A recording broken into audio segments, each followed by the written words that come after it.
of creating apps and this type of thing for voice, because they don't really know yet how to use it. It's very much like the early days of mobile, where brands weren't sure, do I create an app, do I do this, do I do that, until they decided. A lot of them have shut down their apps, and instead they just do mobile ready pages. So if you think about it, if that's how voice is being used, then you've got a few different ways in order to do marketing on it. Well, one of the ways is in order to get information. In my house, we've got both Google Home, Alexa, and a bunch of Apple devices. So we are using Siri, Google, and Alexa. With that, you ask a question, and it all just depends on which device you're using, on what type of answer you're going to get.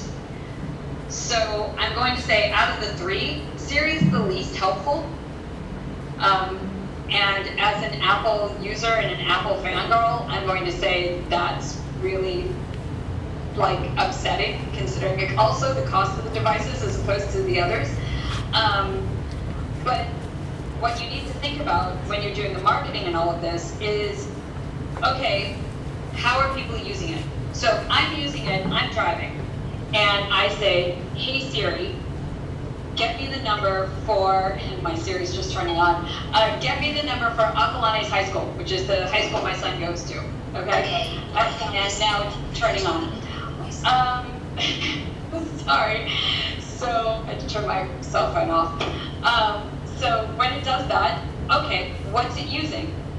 You have to make sure that if you're doing SEO for a local place, all of your local SEO information is in Google, and that it's totally searchable, so that Siri can find that information in Google and it can come up. Does that make sense?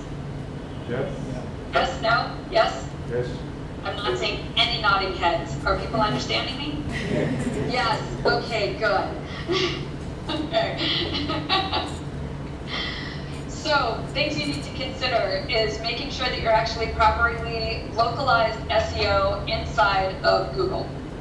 The other thing to consider, if you're doing search results, it's really even more important now to be in the top 3, because nobody's going to listen to a few pages worth of results, okay? There is no scrolling to the next page. So if somebody's asking a question, they're going to only get the top 3, maybe they'll listen to the top 5, and that's it. They're not going to listen longer. So it's even more important to get to the top of whatever keyword search they're using in order when they ask a quote to Siri, Google, or Alexa. The other thing is to have realistic expectations in terms of sales. If you're expecting a bunch of sales through Alexa via the Amazon app, it's not going to happen. If under 2% of Alexa users are actually using it to purchase anything, and I can tell you we don't have it activated in our own house, and we've got 3 Alexa devices. So, we're not using it for that. Most people aren't using it for that, and I don't think it's a natural field yet, if that makes sense, to be using it in that direction. I think maybe our kids will be doing that, but at this point, the purchasers don't really feel comfortable saying, hey, buy this. The other thing is you turn it off when you have small kids, because you keep reading all these articles about small kids buying things on their parents' accounts. So you're like, all right, if I've got small kids, I'm turning that off. Or else you end up buying a whole bunch of things, and then you end up getting on the news for being the person who didn't turn it off with small children. Our kids are older, so we could have it turned on, but we don't. It doesn't feel natural to buy that way. I want to see something and click at this point. But again, that could be a generational thing. Other things to consider is the fact that voice recognition technology is still really subpar. It's easy to get it completely wrong. I was actually searching for a song that was in my database and on my music, okay, and I asked for it. Sorry, and I, can you hear me? Yes. Okay, and, okay.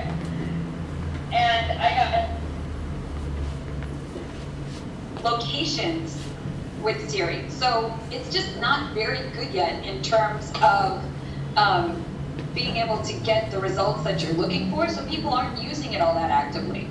The rest of it, what are they using it for? Well, they're listening to music, they're listening to podcasts, they're listening to the news. So that's going to mean that podcast advertising will go up, news advertising will go up, everything that you could listen to.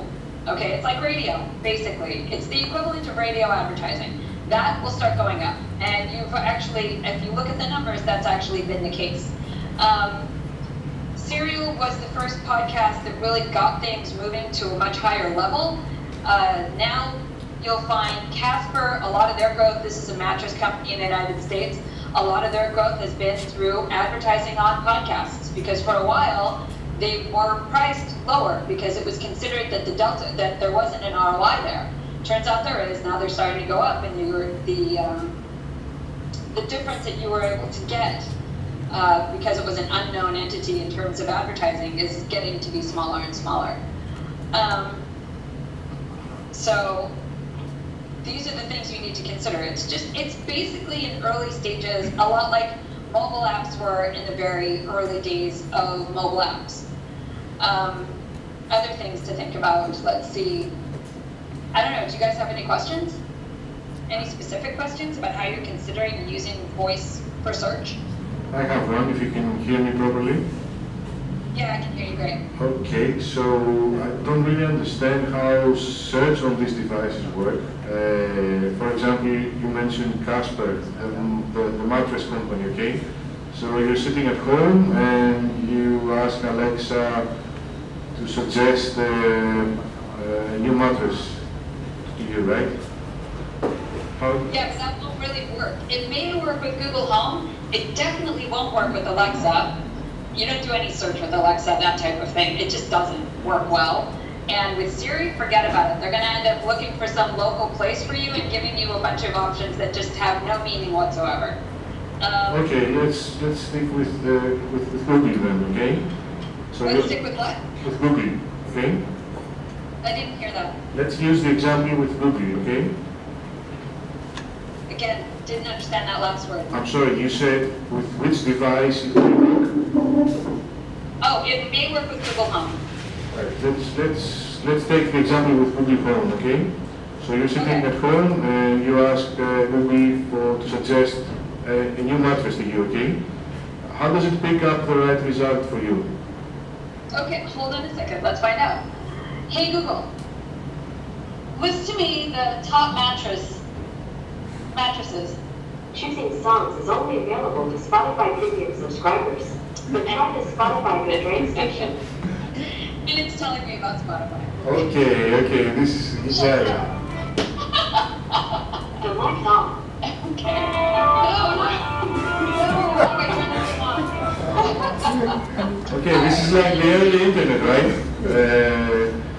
This is like... These things suck, basically, is what your situation is. They don't work. You can't really ask them questions. And the search isn't really much of an issue. It's more along the lines of how you can get the advertising in on the mediums that people are actually using. So they're using it for podcasts, they're using it for Audible, they're using it for the news, they're using it like a radio, because that's all they're good at.